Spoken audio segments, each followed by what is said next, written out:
بسم الله الرحمن الرحيم الحمد لله رب العالمين الصلاة والسلام على أشرف الأنبياء والمرسلين وعلى آله وصحبه أجمعين ومن تبعهم بإحسان إلى يوم الدين أما بعد ഏറെ ബഹുമാനവും ആദരവുമുള്ള സഹോദരന്മാരെ, സഹോദരികളെ,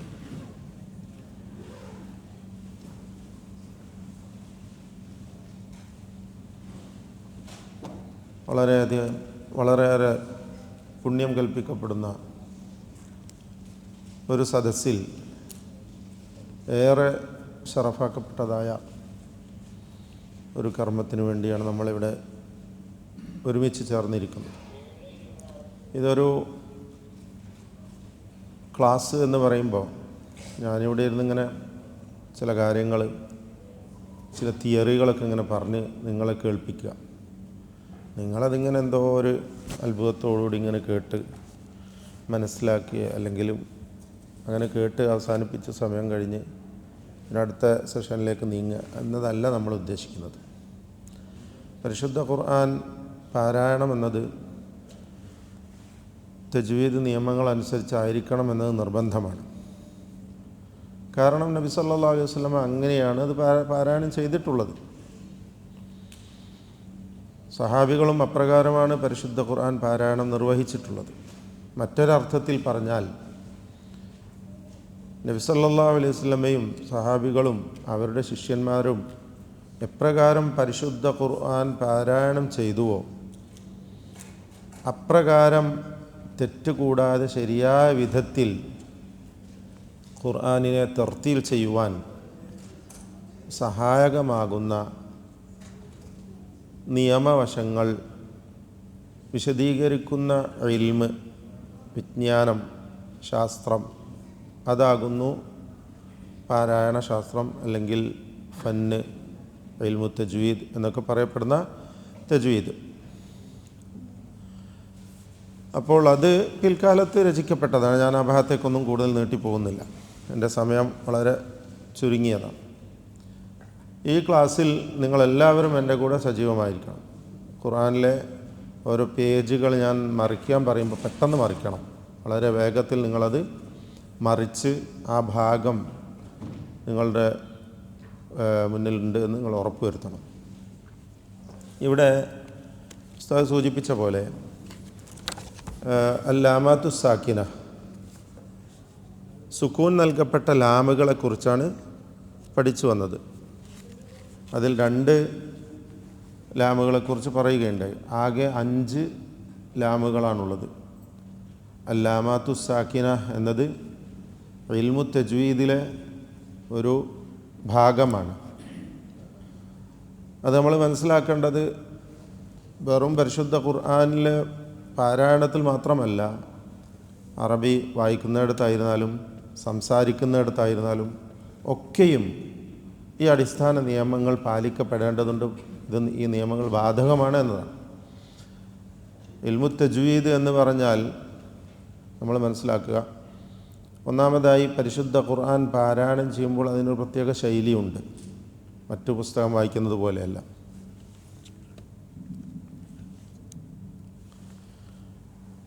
ആ ശൈലി, ഉസ്ലൂബ്. രണ്ടാമതായി ഗുന്നത്ത്, ചില സ്ഥലങ്ങളിൽ മണിച്ചുകൊണ്ട് പാരായണം ചെയ്യണം. ഖുർആൻ്റെ പാരായണ ഭംഗിയുടെ ഒരു വലിയ ഘടകം അതിനെ മണിച്ചുകൊണ്ട് ഓതുക, അല്ലെങ്കിൽ പാരായണ ഭംഗിയെ സ്വാധീനിക്കുന്ന ഒരു ഭാഗമാണ് മണിക്കുക എന്നത്, ഗുന്നത്ത് നൽകുക. അതേപോലെ മദ്, ഇങ്ങനെ തുടങ്ങി ചില കാര്യങ്ങൾ മാത്രമാണ് ഖുർആനുമായി മാത്രം ഇൽമു തജ്വീദിൽ മാറി നിൽക്കുന്നത്, ഖുർആനിലേക്ക് മാത്രമാണ്. ബാക്കിയൊക്കെയും എന്താണ്? ഭാഷയുടെ അടിസ്ഥാന നിയമങ്ങളാണ്. ബാക്കിയൊക്കെയും തന്നെ നമ്മൾ ശരിക്ക് പരിശോധിച്ച് കഴിഞ്ഞാൽ ഭാഷയുടെ അടിസ്ഥാന നിയമങ്ങളാണ്. ഇവിടെ നമ്മൾ പറഞ്ഞുകൊണ്ടിരിക്കുന്ന ഈ അല്ലാമാത്തു സാക്കിന, സുക്കൂൻ നൽകപ്പെട്ട ലാമുകൾ, സ്ക്രീനിൽ കാണുന്നുണ്ടല്ലോ അല്ലേ? അതിൽ ആദ്യത്തെ 2 ലാമുകളെക്കുറിച്ച് നിങ്ങൾ പഠിച്ചു കഴിഞ്ഞതാണ്. ലാമു താരീഫും ലാമുൽ ഫിയലും. ലാമു താരീഫും ലാമുൽ ഫിയോലും മനസ്സിലാക്കി കഴിഞ്ഞതാണ്. ലാമു താരീഫ് എന്ന് പറഞ്ഞാൽ അലിഫ്ലാം എന്നൊക്കെ നമ്മൾ പലപ്പോഴും പറയും. അലിഫ്ലാം എന്ന് പറയൂല, ലാമു താരീഫ് എന്നാണ് അതിൻ്റെ അറബിയിലുള്ള ശരിയായ പേര്. പ്രത്യേകത കൽപ്പിക്കുവാൻ വേണ്ടി കൊണ്ടുവരുന്ന ലാമ്. കിതാബ് എന്നതിന് അൽ കിതാബ് എന്ന് പറഞ്ഞ് അതിനെ പ്രത്യേകത, ഒരു പുസ്തകം, ആ പുസ്തകം എന്നതിലേക്ക് സൂചന പറഞ്ഞു വന്നിരുന്ന ആ പുസ്തകം എന്ന് പറയാൻ വേണ്ടി ചേർക്കുന്ന അലിഫ്ലാം. അത് 14 അക്ഷരങ്ങളുടെ മുമ്പിൽ വരുമ്പോൾ ആ ലാമിനെ വെളിവാക്കണം. മറ്റ് 14 അക്ഷരങ്ങളുടെ മുമ്പിൽ വരുമ്പോൾ, ആകെ 28 ഹർഫുകളാണ്, മറ്റ് 14 അക്ഷരങ്ങളുടെ മുമ്പിൽ വരുമ്പോൾ ഇദ്ഗാം ചെയ്യണം. ഇതൊക്കെയാണ് നമ്മൾ മനസ്സിലാക്കി കഴിഞ്ഞത്. ഈ ഇൽഹാർ ചെയ്യപ്പെടുന്ന ലാമിന് ലാം ഖമരിയ, അല്ലാമുൽ ഖമരിയ എന്നും, ഇദ്ഗാം ചെയ്യപ്പെടുന്ന ലാമിന് അല്ലാമു ഷംസിയ എന്നും പേര് പറയും. ഇതൊക്കെ നാം മനസ്സിലാക്കിയ കാര്യമാണ്. അതേപോലെ തന്നെ നമുക്കറിയാം, ഒരു പദം എന്ന് പറഞ്ഞാൽ അത് 3 എണ്ണമാണ്. ഒന്നുകിൽ ഫിയൽ, അല്ലെങ്കിൽ ഇസ്മ്, അല്ലെങ്കിൽ ഹർഫ്. ഈ 3 എണ്ണമാണ് ഒരു പദം. പരിശുദ്ധ ഖുർആൻ ആയത്തുകൾ നിറഞ്ഞതാണ്. അങ്ങനെയാണ് ഒരു സൂറത്ത് ഉണ്ടാകുന്നത്. ഒരു ആയത്ത് എന്ന് പറഞ്ഞാൽ കുറേ പദങ്ങൾ കൂടി ചേർന്നാണ്. ഒരു പദം എന്ന് പറഞ്ഞാൽ കുറേ ഹർഫുകൾ കൂടി ചേർന്നാണ്, അല്ലേ? അപ്പോൾ ഒരു പദം എന്ന് പറഞ്ഞു കഴിഞ്ഞാൽ ഒന്നുകിൽ അതൊരു ഇസ്മായിരിക്കും, ഒരു നാമമായിരിക്കും, ഒരു വസ്തുവിൻ്റെ പേര്, അല്ലെങ്കിൽ എന്തെങ്കിലും ഒരു പേരിനെ സൂചിപ്പിക്കുന്ന പദം. എളുപ്പമാണ് കാര്യം മനസ്സിലാക്കുക. അല്ലെങ്കിൽ അതൊരു ഫിയലായിരിക്കും, ഒരു ക്രിയ, ഒരു കാര്യം നിർവഹിക്കുന്ന, അതുമായി ബന്ധപ്പെട്ട് ഒരു പ്രത്യേക കാലത്ത്, കഴിഞ്ഞ കാലത്ത്, ഫിയൽ മാദി എന്ന് പറഞ്ഞാൽ ഭൂതകാല ക്രിയ, കഴിഞ്ഞുപോയ ഒരു കാര്യം സംഭവിച്ചതിനെക്കുറിച്ചൊരു ക്രിയ ചെയ്തതിനെക്കുറിച്ച് വെർബ് എന്ന് പറയും. നമുക്കറിയാം, എല്ലാ ഭാഷയിലും അങ്ങനെ തന്നെയാണ്. ആ ക്രിയയെക്കുറിച്ച് പറയുന്ന പദം, അതിനെ സൂചിപ്പിക്കുന്നത് കതബ, യക്തുബു, ഉക്തുബ്, ഇതൊക്കെയും എന്താണ്? ക്രിയയാണ്, ഫിയലാണ്. പിന്നെ മൂന്നാമതായിട്ടുള്ളതാണ് ഹർഫ്. ഹർഫ് എന്ന് പറഞ്ഞു കഴിഞ്ഞാൽ അക്ഷരം എന്നതിനർത്ഥം പറയരുത്. ഇവിടെ സാങ്കേതികമായി അതിന് അർത്ഥം കൽപ്പിക്കപ്പെടുന്നത് പൂർണ്ണമായി അർത്ഥം ലഭിക്കുകയില്ല, ഇസ്മിൻ്റെയോ ഫിയലിൻ്റെയോ കൂടെ വെച്ചാൽ മാത്രം അർത്ഥം ലഭിക്കുന്നത്. ഇതുപോലെ മിൻ, ഇല, അൻ, അല. മിൻ എന്ന് പറഞ്ഞാൽ സ്വന്തമായിട്ട് അതിനർത്ഥമല്ല. മിനൽ ബൈത്തി എന്ന് പറഞ്ഞാൽ പൂർണ്ണമായ അർത്ഥം കിട്ടി, വീട്ടിൽ നിന്ന്. ഖറജ്തു മിനൽ ബൈത്തി, ഞാൻ വീട്ടിൽ നിന്ന് പുറപ്പെട്ടു. അപ്പോൾ മിന്നിൻ്റെ പൂർണ്ണമായൊരർത്ഥം നമുക്ക് മനസ്സിലായി. അത് ആ മിന്നിൻ്റെ പേരാണ് ഹർഫ്. ഹർഫ് എന്ന് പറഞ്ഞാൽ സാങ്കേതികമായിട്ടുള്ള പേരാട്ടോ. അവ്യയം എന്ന് മലയാളത്തിൽ അർത്ഥം പറയാം. നാമം, ക്രിയ, അവ്യയം. ഇല, അൻ, അല, ഫി, അതുപോലെ ബാ, ഇലാം, ഇതൊക്കെ ഹർഫുകളാണ്. ബിൽ, കലം, പേന കൊണ്ട് എന്നർത്ഥം വരുന്ന ബാ, ഇതൊക്കെ ഹർഫാണ്. അങ്ങനെ കുറേ ഹർഫുകളുണ്ട്. അപ്പം ഇവിടെ നമുക്ക് പഠിക്കുവാനുള്ളത് ലാമുൽ ഹർഫും ലാമുൽ ഇസ്മും ലാമുൽ അമ്രുമാണ്. അതിനടുക്ക് അത്യാവശ്യം ചില ആയത്തുകളൊക്കെ നമ്മളിങ്ങനെ ഓതിപ്പോകും. അത്ര മാത്രമേ ഈ സമയത്തിനുള്ളിൽ വെച്ചുകൊണ്ട് നമുക്ക് ഈ ഭാഗം പൂർത്തീകരിക്കാൻ കഴിയുള്ളൂ. അപ്പോൾ ലാമുൽ ഹർഫും ലാമുൽ ഇസ്മും ലാമുൽ അമ്രുമാണ് ഇനി നമുക്ക് ബാക്കിയായിട്ടുള്ളത്. പരിശുദ്ധ ഖുർആനിലെ സുക്കൂൻ നൽകപ്പെട്ട ലാമുകളെ നമ്മൾ പരിശോധിച്ചാൽ എല്ലാ ലാമും ഈ 5-ൽ ഏതെങ്കിലും ഒന്നായിരിക്കും. അപ്പോൾ ആ ലാമിനെ മാത്രം എന്താ പ്രത്യേകം ഇങ്ങനെ പറയുന്നത്? അതിന് ചില പ്രത്യേകതകളുണ്ട്. ചിലയിടത്ത് അതിനെ ലയിപ്പിച്ചിട്ട് ഇങ്ങനെ ഷെഡ് കൂട്ടിയിട്ട് വേറെ അക്ഷരത്തിലേക്ക് കൂട്ടിച്ചേർത്ത് പറയണം, അല്ലാത്തപ്പോൾ അതിനെ ക്ലിയറാക്കി പറയണം. എന്നതുകൊണ്ട് തന്നെ അത് ഏതൊക്കെയാണെന്ന് മനസ്സിലാക്കണം. എങ്ങനെയെങ്കിലും അങ്ങോട്ട് ഓതി വിടാൻ പറ്റില്ല. കല്ല ബല്ല യഖാഫൂന അൽ ആഖിറ, അതോടെ അവിടെ കല്ല ബൽ ല എന്ന് വെളിവാക്കാൻ, അല്ലെങ്കിൽ വേറെ എന്താ പറയുക, കല്ല ബൽ റാന, അതുപോലെ ഹൽ തഅലമു ലഹു സമീയ, ഹൽ തഅലമു ലഹു സമീയ, അവിടെ ഹത്ത് തഅലമു ലഹു സമീയ എന്ന് നമുക്ക് ഓതാൻ പറ്റില്ല. ഹത്ത് തഅലമു എന്ന് ലാമിന് ഇദ്ഗാം ചെയ്യാൻ പറ്റുമോ? പറ്റുകയില്ല. എന്തുകൊണ്ട്? അതാണ് ഇവിടെ പറയുന്നത്. എന്തുകൊണ്ട് പറ്റുകയില്ല? അതാണ് ഇതിലൂടെ നമ്മൾ മനസ്സിലാക്കാൻ പോകുന്നത്. അപ്പോൾ ലാമുൽ ഹർഫ് എന്ന് പറയുമ്പോൾ നമ്മൾ പറയുകയുണ്ടായി, പൂർണ്ണമായ അർത്ഥം ലഭിക്കാത്ത പദമാണ്, പക്ഷേ അതിന് പൂർണ്ണമായ അർത്ഥമില്ല. കലിമത്ത് എന്ന് തന്നെ അതിൻ്റെയും പേര്, പക്ഷേ പൂർണ്ണമായ അർത്ഥമില്ല. ഇസ്മിൻ്റെയോ ഫീലിൻ്റെയോ കൂടെ വെക്കുമ്പോഴേ അർത്ഥം കിട്ടുകയുള്ളൂ. അങ്ങനെയുള്ള ഹർഫിൽ സാക്കിനത്തായ ലാമുള്ള ഹർഫ് അത് 2 ഉള്ളൂ. സുക്കൂനുള്ള ലാമ് ഉള്ള ഹർഫ് 2 ഉള്ളൂ. ഖുർആനിൽ നമ്മൾ മനസ്സിലാക്കേണ്ട ഹർഫ് എന്ന് പറഞ്ഞാൽ സാക്കിനത്തായ ലാമ് വന്നിട്ടുള്ളത് രണ്ടെണ്ണം. അത് ഹൽ, ബൽ എന്നീ രണ്ട് ഹർഫുകളാണ്. ഹൽ, ബൽ എന്നീ രണ്ട് ഹർഫുകളാണ്. അതുതന്നെ താരതമ്യേന വളരെ കുറവാണ്. മറ്റ് സാക്കിനത്തായ ലാമുകളെ അപേക്ഷിച്ച് നോക്കുമ്പോൾ ലാമുൽ ഹർഫ് പരിശുദ്ധ ഖുർആനിൽ കുറവാണ്. അപ്പോൾ ഈ ഹൽ, ബൽ എന്നീ ഹർഫുകളുടെ ശേഷം, അതിലുള്ള സാക്കിനത്തായ ലാമിന് ശേഷം ഹൽ, ബൽ എന്നീ ഹർഫുകളിൽ വന്ന സാക്കിനത്തായ ലാമിന് ശേഷം റാ വന്നാൽ, ഓർത്ത് വെക്കുക, റാ വന്നാൽ അവിടെ എന്ത് ചെയ്യണം? ഇദ്ഗാം ചെയ്യണം. ക്ലിയറാക്കാൻ പാടില്ല, ലാമിനെ ക്ലിയറാക്കരുത്. ഇതുപോലെ ബൽ റഫഅഹുല്ലാഹ്, ഈസാ നബി അലൈഹി സ്വലാത്തു വസ്സലാമിനെ കുറിച്ച് പറഞ്ഞെടുത്ത് സൂറത്തുൻ നിസായിൽ അല്ലാഹ് പറയുന്നുണ്ട്, ബൽ റഫഅഹുല്ലാഹ്. അവിടെ ബർ റഫഅഹുല്ലാഹ് എന്ന് പറയുന്നു. അതേപോലെ തന്നെ ലാമും രണ്ടക്ഷരങ്ങളെ ഓർക്കേണ്ടതുള്ളൂ കേട്ടോ. റാവോ ലാമോ വന്നു കഴിഞ്ഞാൽ ഇദ്ഗാം ചെയ്യണം. ലാമോ റാവോ വന്നു കഴിഞ്ഞാൽ ഇദ്ഗാം ചെയ്യണം.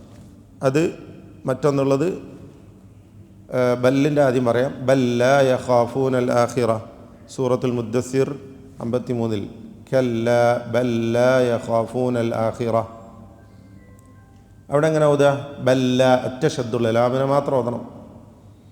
അതേപോലെ റാഇൻ്റെ ഞാൻ പറഞ്ഞു ബർ റഫഅഹുല്ലാഹ്, എല്ലാവരും ഓതു ബർ റഫഅഹുല്ലാഹ്. അവിടെ ബൽ റഫഅഹുല്ലാഹ് എന്ന് പറയരുത് കേട്ടോ, തെറ്റാണ്. ഭാഷയുടെ അടിസ്ഥാന നിയമപ്രകാരം നിങ്ങൾ ആ വായിക്കുന്നത് തെറ്റാണ്. ബൽ റഫഅഹുല്ലാഹ് എന്ന് വായിക്കൂല. പിന്നെ എങ്ങനെ പറയുക? ബർ റഫഅഹുല്ലാഹ്. പിന്നീട് ഹല്ല് വന്ന ഉദാഹരണം, ഹല്ലക്കും, സൂറത്തുർ റൂം, ഹല്ലക്കും. ഹല്ലിൻ്റെ പ്രത്യേകത, ഹല്ലിന് ശേഷം ഖുർആനിൽ എവിടെയും റാവ് വന്നിട്ടില്ല. അപ്പോൾ എളുപ്പമായി, അതും മനസ്സിലാക്കണ്ട. അപ്പോൾ ആകെ ബൽ എന്നതിലെ ലാമിന് ശേഷമേ ലാമും റാവും രണ്ടും കൂടി വന്നതുള്ളൂ. ഹല്ലുള്ള സാക്കിനത്തെ ലാമിന് ശേഷം ലാമ് മാത്രമേ വന്നിട്ടുള്ളൂ, റാവ് വന്നിട്ടുമില്ല. ഞാൻ പറഞ്ഞു താരതമ്യേന മറ്റ് സാക്കിനത്തെ ലാമുകളെ അപേക്ഷിച്ച് ഇത് കുറവുമാണ്.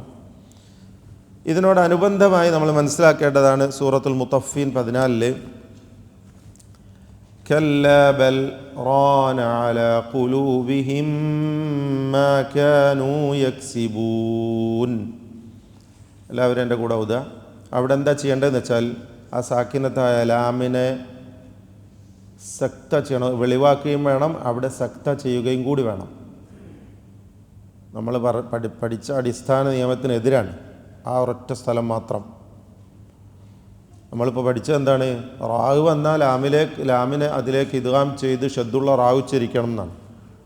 അങ്ങനെയാണല്ലോ ഇപ്പോൾ പഠിച്ചത്, ബർ റഫഅഹുല്ലാഹ്. എന്നാൽ ഇവിടെ എന്താണ്? ഈ ഒരൊറ്റ ആയത്തിൽ മാത്രം സക്ത ചെയ്തുകൊണ്ട് ഓതണം. സക്ത എന്ന് പറഞ്ഞാൽ അല്പനേരത്തേക്ക് ശബ്ദം മാത്രം മുറിക്കുക, ശ്വാസം മുറിക്കാതെ ശബ്ദം മാത്രം മുറിക്കുക. അതാണ് സക്ത. ഒന്നും മിണ്ടാതിരിക്കുക. സക്കത്ത യസ്കുത്തുറ, മൗനം, ദീക്ഷിച്ചു മിണ്ടാണ്ടെന്നു, അല്പം ഒന്നും മിണ്ടാതെ നിൽക്കുക. അതാണ് സക്ത എന്ന് പറയാം.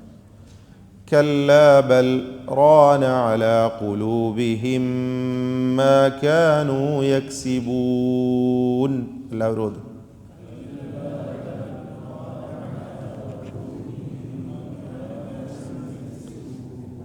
ശരിക്കും ശ്രദ്ധിക്കണം കേട്ടോ. കല്ല ബൽ റാന എന്നല്ല, കല്ല ബൽ റാന. മനസ്സിലായല്ലോ? ബൽ റാന എന്ന് ഇൽഹാർ ചെയ്യല്ല, മറിച്ച് സക്ത ചെയ്യണം. സക്ത ചെയ്യൽ നിർബന്ധമാണ്. ഇമാം ഹഫ്സിൻ്റെ റിവായത്ത് പ്രകാരം ഈ വചനത്തിൽ സക്ത നിർബന്ധമാണ്.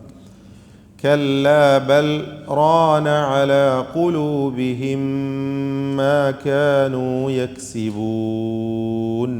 പറയൂ.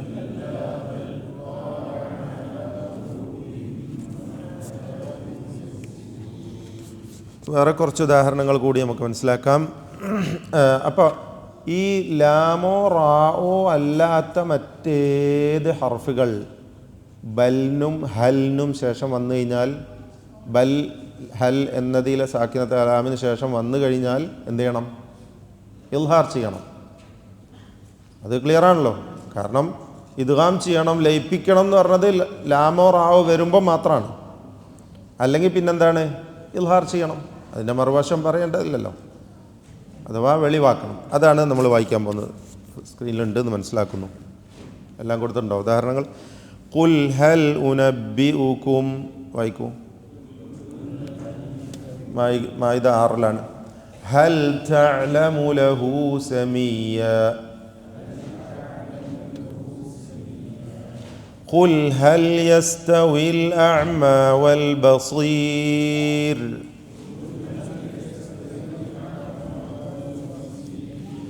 أم هل تستوي الظلمات والنور.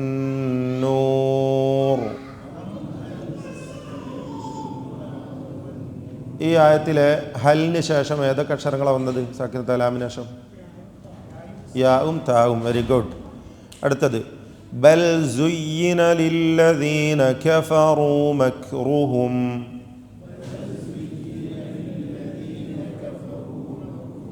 ഇവിടെ ഏത് അക്ഷരം വന്നത്? വന്നു. അഹ്സൻത്. ഹുക്മ് ചോദിക്കുകയാണ് ഇത് പഠിച്ച ഒരു കുട്ടിയോട്, എന്താണ് മാ ഹുക്മുൽ ലാമി സാക്കിന ഫി ഹാദിഹിൽ ആയ ഔ ഫി ഹാദിഹിൽ കലിമ? അവൻ പറയും ഇദ്ഹാർ. ലിമ മാ സബബ്?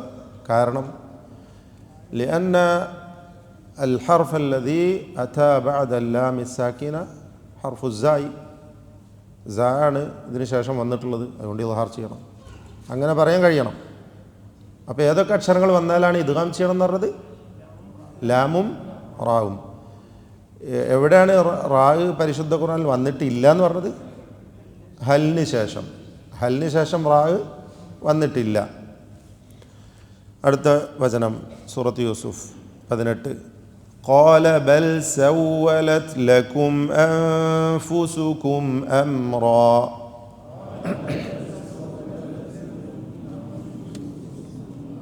ഇവിടെ ഏതാ അക്ഷരം വന്നത്? സീന് വന്നു. അഹ്സൻത്. ബൽ തബഅ അല്ലാഹു അലൈഹാ ബികുഫ്രിഹിം ഫലാ യുഅ്മിനൂന ഇല്ലാ ഖലീലാ.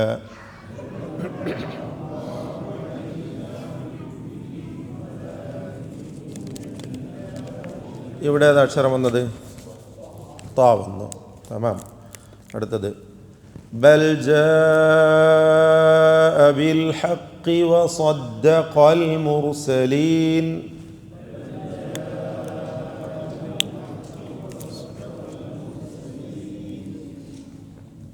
ഇവിടെ ഏതാ വന്നത്? ജീം വന്നു. ബൽ ضلوا عنهم.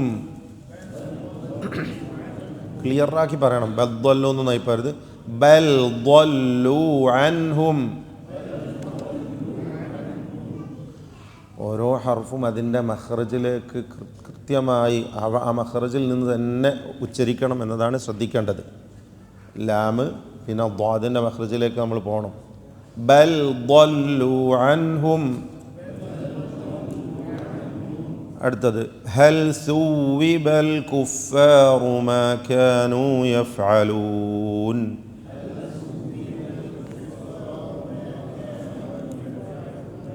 അപ്പം ഇതാണ് ലാമുൽ ഹർഫ് എന്ന് പറയുന്നത്. സാക്കിനത്തായ 5 ലാമുകൾ പരിശുദ്ധ ഖുർആനിൽ വന്നതിൽ ലാമുൽ ഹർഫ് എന്നതുകൊണ്ട് ഉദ്ദേശിക്കുന്നത് ബൽ ഹൽ എന്ന 2 പദങ്ങളിൽ വന്നിട്ടുള്ള സാക്കിനത്തായ ലാമാണ്. അതിനുശേഷം ലാമോ റാഓ വന്നാൽ ഈ ലാമിനെ അതിലേക്ക് പൂർണ്ണമായും ലയിപ്പിച്ച് ശേഷമുള്ള അക്ഷരം ശബ്ദ നൽകി ഉച്ചരിക്കണം. അതിൽ തന്നെ ഹലിന് ശേഷം റാ വന്നിട്ടുമില്ല. ഇതാണ് നമ്മൾ മനസ്സിലാക്കിയത്. ബാക്കി എല്ലാ അക്ഷരങ്ങളുടെ മുമ്പിലും സാക്കിനത്തായ ലാമിനെ വെളിവാക്കുകയാണ് വേണ്ടത്. ക്ലിയറാക്കി പറയുക. 4ാമത്തെ ലാമാണ് ലാമുൽ ഇസ്ം. ഇസ്മ എന്ന് പറഞ്ഞാൽ എന്തെങ്കിലും ഒരു വസ്തുവിനെ സൂചിപ്പിക്കുന്ന നാമം. നാമങ്ങളുടെ മധ്യത്തിൽ മാത്രം വരുന്നത്. മധ്യത്തിലാണല്ലോ സാക്കിനത്തായ ലാമ് വരിക, അല്ലെങ്കിൽ അന്ത്യത്തിൽ.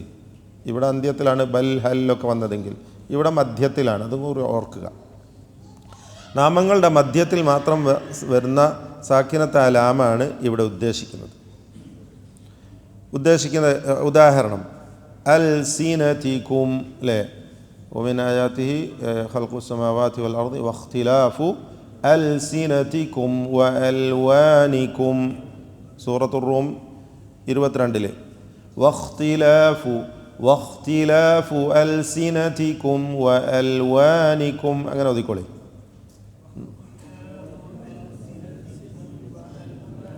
വഖ്തിലാഫു അൽസിനതികും വഅംവാലികും.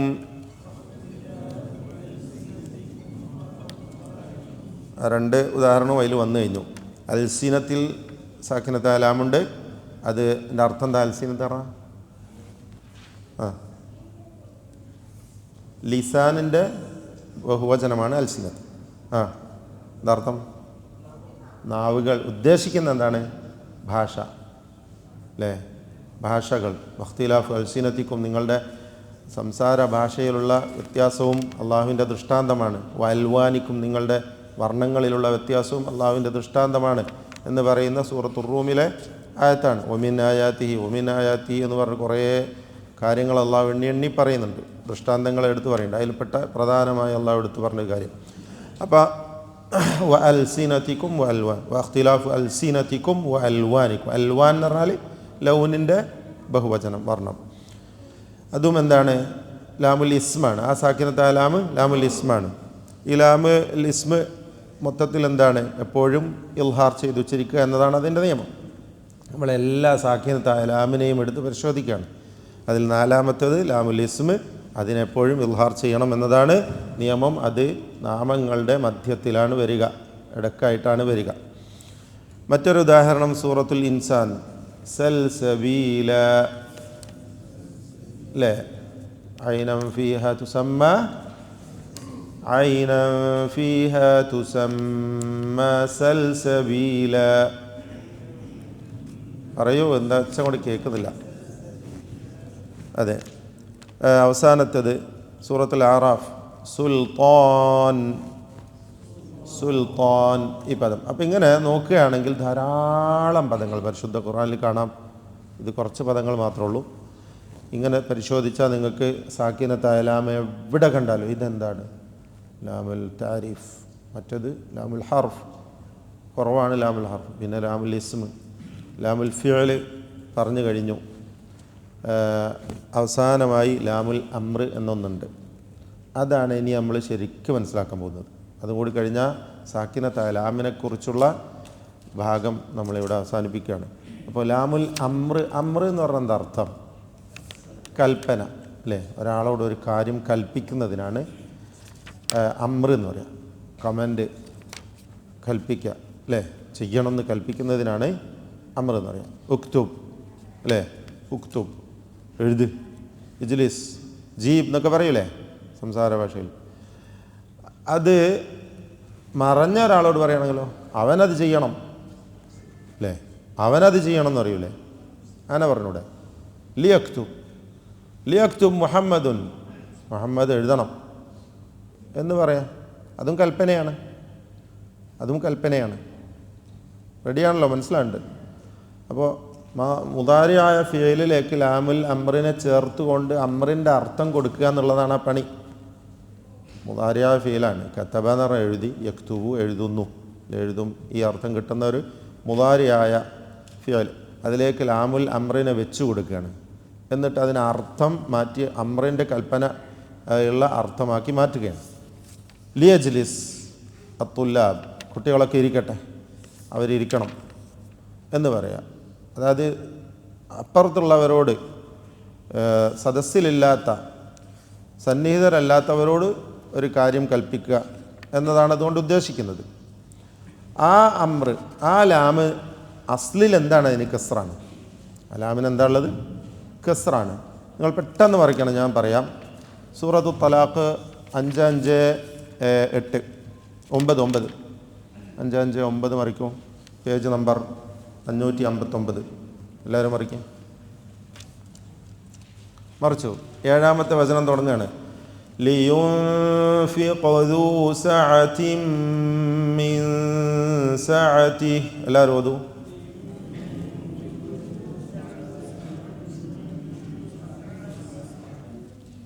എന്താണ് ഇതിൻ്റെ അർത്ഥം? വിശാലതയുള്ളവൻ, സാധിപ്പുള്ളവൻ അവൻ്റെ സാധിപ്പിൽ നിന്ന് ചെലവഴിക്കട്ടെ. വിഷയം എന്താ? ഇതെന്താ പറഞ്ഞു വരുന്നത്? പ്രശ്നം എന്താണ് ഇവിടെ? പരാമർശ വിഷയം എന്താ? തലാഖ് അല്ലേ? തലാഖ് ചൊല്ലിക്കഴിഞ്ഞാൽ ആ പെണ്ണ് എന്ത് ചെയ്യണം? ഭർത്താവിൻ്റെ കൂടെ തന്നെ താമസിക്കണം. അവളുടെ ഇദ്ദ കഴിയുന്നത് വരെയും ആര് ചെലവിന് കൊടുക്കണം? ഭർത്താവ് കൊടുക്കണം.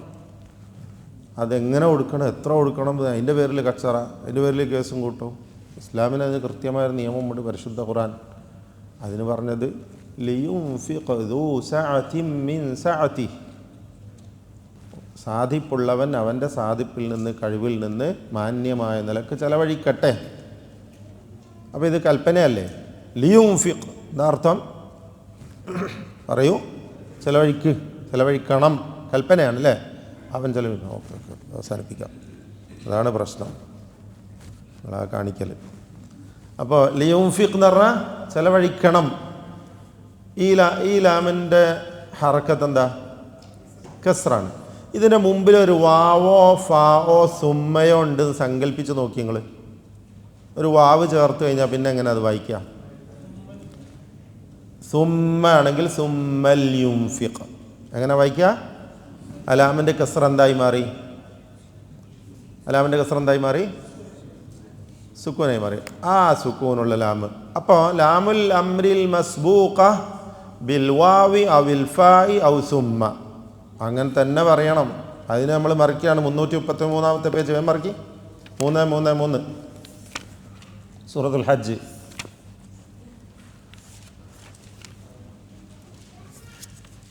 ഇട്ടൊന്ന് മറിക്കണം. കുറച്ച് നമുക്ക് ഓതിയും ചെയ്യാം. ഓതിയിട്ട് അങ്ങോട്ട് പിരിയാം. നിങ്ങൾ മറിച്ചല്ലേ? ഞാൻ മറിച്ചില്ല. ഇതാ സൂറത്തുൽ ഹജ്ജിൻ്റെ 333-ാമത്തെ പേജിൽ അവസാനത്തെ ആയത്ത് ഒന്ന് ഓതി വെക്കാം. മൻ കാന യظുന്നു അൻ ലൻ യൻസുറഹു അല്ലാഹു ഫിദ്ദുനിയാ വൽ ആഖിറതി ഫൽയംദുദ് ബിസബബ്. ഓതു.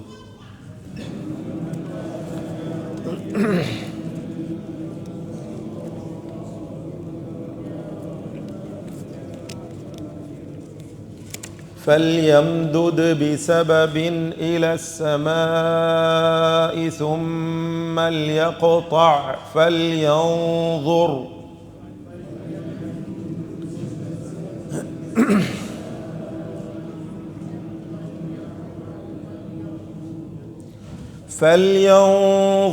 هل يذهبن كيده ما يغيظ.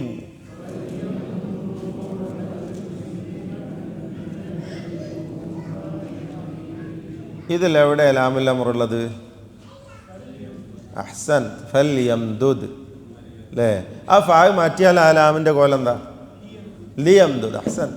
ആ ഫായ് മാറ്റിയാൽ ലിയംദുദ്. പിന്നെയും പോയി താഴോട്ട് നോക്കൂ. സുമ്മൽ യഖ്ത. ആ സുമ്മ പോയാൽ എന്താ പിന്നെ അതിൻ്റെ കോലം? ലിയഖ്ത. വീണ്ടും ഫൽയൻദുർ. ആ ഫായ് പോയാൽ ലിയൻദുർ. അപ്പോൾ ലാമുൽ അംറിന് സുക്കൂൻ വരണമെങ്കിൽ വാവോ ഫാവോ സുമ്മയോ മുമ്പിൽ ഉണ്ടാവണം. ഓർത്ത് വെക്കണം കേട്ടോ, മറന്നു വരുതേ. വാവോ ഫാവോ സുമ്മയോ മുൻകടന്നതായ ലാമുൽ അംർ എന്ന് തന്നെ പറയണം. ആ ലാമുൽ അംർ സുക്കൂനായിരിക്കും. ആ ലാമുൽ അംറിൻ്റെ ഹുക്മ എന്താണ്? ഹുക്മി ഇൽഹാറാണ്. എപ്പോഴും അതിനെ ഇൽഹാർ ചെയ്യണം. അത് ഈസ്മിൻ്റെ നേരത്തെ പറഞ്ഞതുപോലെ എടുക്കാണല്ലോ വരിക. തുടക്കത്തിലല്ല. സുക്കൂന് തുടക്കത്തിലുണ്ടാവില്ലല്ലോ. അപ്പോൾ അതിനെ ഇൽഹാർ തന്നെ ക്ലിയറാക്കി പറയാന്നുള്ളത് തന്നെ. അപ്പോൾ എല്ലാ സുക്കൂനുള്ള ലാമുകളെയും നമ്മളിങ്ങനെ എന്താ പറയുക, അനലൈസ് ചെയ്തിങ്ങനെ പഠിക്കുകയാണ്. അതാണ് നമ്മൾ ചെയ്യുന്നത്. അപ്പോൾ ഇവിടെ ഒരു പേജും കൂടി ഇങ്ങോട്ട് മറിക്കാം. നമുക്ക് 335 മറിക്കും. وأذن في الناس بالحج يأتوك رجالا അല്ലേ? ആയത്തോദിക്ക എല്ലാവരും ഓതും എൻ്റെ കൂടെ. وأذن في الناس بالحج يأتوك رجالا وعلى كل ضامر يأتين من كل فج عميق. ഇനി അള്ളാഹു പറയാണ് ലിയഷ്ഹദൂ മനാഫിഅ ലഹും. ശരിക്ക് ആലോചിച്ചിട്ട് പറഞ്ഞാൽ മതി കേട്ടോ. ഈ ലാമുൽ അംറാണോ അല്ലയോ ആര് പറയും? ശൈഖന്മാർ പറയണ്ട. മെമ്പർമ കയറുന്ന പോലെ ആരും പറയണ്ട, ക്ലാസ് എടുക്കുന്ന പോലെ. ഇത് ലാമുൽ അമ്രല്ല കേട്ടോ. ഇതിൻ്റെ മുമ്പിൽ വാവോ ഫാവോ സുമ്മയോ വന്നാൽ ഒരിക്കലും ഇതിന് സുക്കൂൻ വരില്ല. മനസ്സിലായോ? എന്താ പറയാൻ കാരണം എന്നറിയോ? സൂറത്ത് ഇബ്രാഹിം നമുക്കത് മറിക്കല്ലേ? എന്നാൽ മറിച്ചോളി. സൂറത്ത് ഇബ്രാഹിമിൻ്റെ അവസാനത്തെ ആയത്ത് മറിച്ചോളി. സൂറത്തുൽ ഹിജ്റിൻ്റെ ഫസ്റ്റ് പേജ് മറിച്ചോളി. പേജ് നമ്പർ ആരാ പറയാ? പെട്ടെന്ന് ഞാനത് നോക്കി വെച്ചിട്ട് ഇതാ 261 261 വേഗം നോക്കുക കഴിയും ഉസ്താദെ. ഹാദർ അവസാനത്തെ ആയത്ത്. هذا بلاغ للناس ولينذروا به وليعلموا أنما هو إله واحد وليذكر أولو الألباب. ഓതിക്കോളും.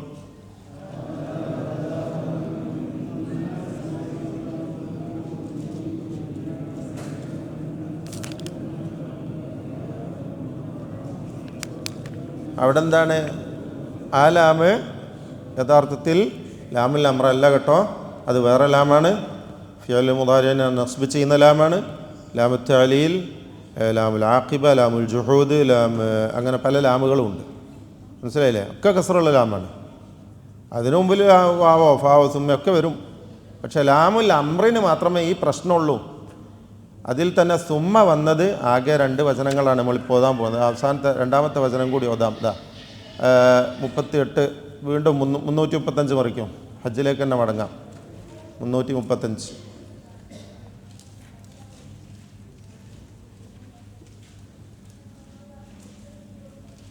പഠിക്കാൻ കുറച്ച് നമ്മൾ അധ്വാനിക്കണം. അതാണ് ഇമാം ഷാഫി പറഞ്ഞത്, അഖീ ലൻ തനാലുൽ ഇൽമ ഇല്ലാ ബിസിത്തത്തിൻ سأنبيك عن تفصيلها ببيان ذكاء وحرص واصطبار وبلغة وإرشاد أستاذ وطول زمان. അത് വേണം. 6 കാര്യങ്ങളുണ്ടെങ്കിലേ ഇൽമ നേടാൻ കഴിയുള്ളൂ. അല്ലാണ്ട് ഇങ്ങനെ ഗുളികയാക്കി ഇങ്ങനെ കഴിക്കാൻ പറ്റില്ല. മനസ്സിലായില്ലേ? ദക്കാ വേണം, കുറച്ച് ബുദ്ധി പ്രയോഗിക്കണം. ഹിർസ് വേണം, താല്പര്യം വേണം. വസ്തിബാർ, ക്ഷമ വേണം. ബുൽഗത്തുൻ, അതിന് കുറച്ച് ചിലപ്പോൾ സാമ്പത്തിക ചിലവൊക്കെ ഉണ്ടാവും, അത് വേണം. ഇർഷാദ് ഉസ്താദിന്, ഒരു ഉസ്താദിൻ്റെ സഹായം വേണം. വതൂലു സമാൻ, അല്പ കാലതാമസവും വേണം. ഈ 6 കാര്യങ്ങളുണ്ടെങ്കിലേ ഇൽമ നേടാൻ കഴിയുള്ളൂ. മനസ്സിലായില്ലേ? അപ്പോൾ അവസാനത്തേതാ 29ാമത്തെ ആയത്തും കൂടി ഓതൂ. ثم ليقضوا تفثهم وليوفوا نذورهم وليطوفوا بالبيت العتيق.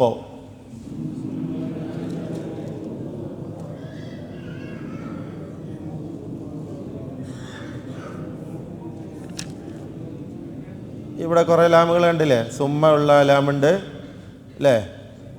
വൽയൂഫുനുദൂറം, വാവ് വന്നിട്ടുണ്ട്. അപ്പോൾ വാവോ ഫാവോ സുമ്മയോ മുൻകടന്ന ലാമുൽ അമ്ർ, അതിന് സുക്കൂനാണ്. ആ ലാമിനെ ഇൽഹാർ ചെയ്യണം. ഇതാണ് നമ്മൾ അവസാനമായി പഠിച്ച ഹുക്മ്. ഇതിനൊരു കാര്യം കൂടി പറയാം.